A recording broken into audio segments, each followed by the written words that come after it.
लिए तुरंता माता का एक वीडियो अपलोड किया था पूजा करते हुए। आज मैंने सोचा कि आपके लिए क्यों ना कहानी कहा जाए।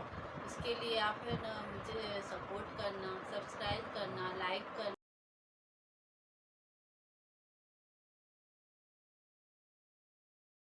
कमेंट करना और बेल का ये बटन दबाना। और आप कहानी तो सुनते हो पर लाइक और सब्सक्राइब करना भूल जाते हैं। और कहानी में कोई भूल चूक हो तो इसके लिए क्षमा भी करना। और मैं तुरंता माता की कहानी आपको बताने जा रही हूँ।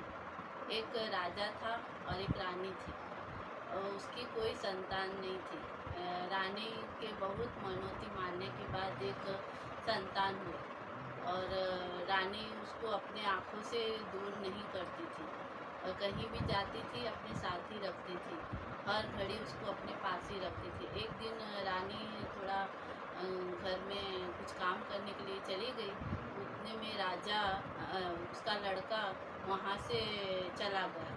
चलते चलते थोड़ी दूर में चला गया और रानी उस लड़के को ढूंढ रही थी और कहने लगी कि पता नहीं मेरा लड़का कहाँ चला गया।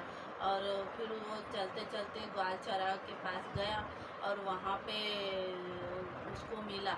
ग्वाल चरा के 4 लड़के थे, उसमें से ये वो बोला कि अब इसके माता पिता कौन है पता नहीं।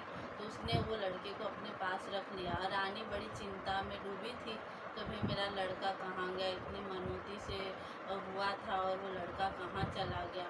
तो वहाँ पे कुछ दूर में रानी ढूंढते ढूंढते गई तो वहाँ पे सास सुहागने तुरंता माता की पूजा कर रही थी। तो जब तुरंता माता की पूजा ख़त्म हुई तो रानी ने उस सुहागनों से पूछा कि भाई ये किस चीज़ की पूजा हो रही थी।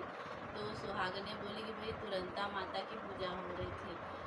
तुरंत मांगो और तुरंत पूरा होती है।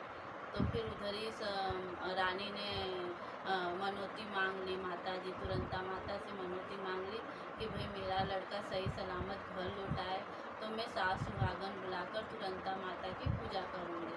वहाँ ही संकल्प ली और एक दिन राजसभा में दोनों राजा रानी बैठे थे और ग्वाल चरा गाय चरा रहा था। उतने में अचानक राजा के लड़के के हाथ में राजा का नाम दिखा।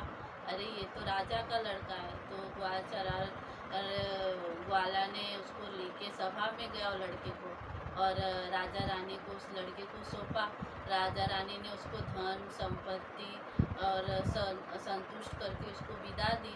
फिर जब वो ग्वाल चरा घर वापस चला गया तो उसने रानी ने राजा से कहा कि मैंने एक मनौती मानी थी कि भाई मेरा लड़का सही सलामत घर आ जाएगा तो मैं तुरंता माता की पूजा करूँगी। तो राजा ने कहा कि ठीक है आप पूजा पाठ करो, सास सुहागन बुला के पूजा करो। जैसे राजा रानी की मनौती पूरी हुई वैसे सब लोगों की मनौती तुरंता माता पूरा करे। जय तुरंता माता।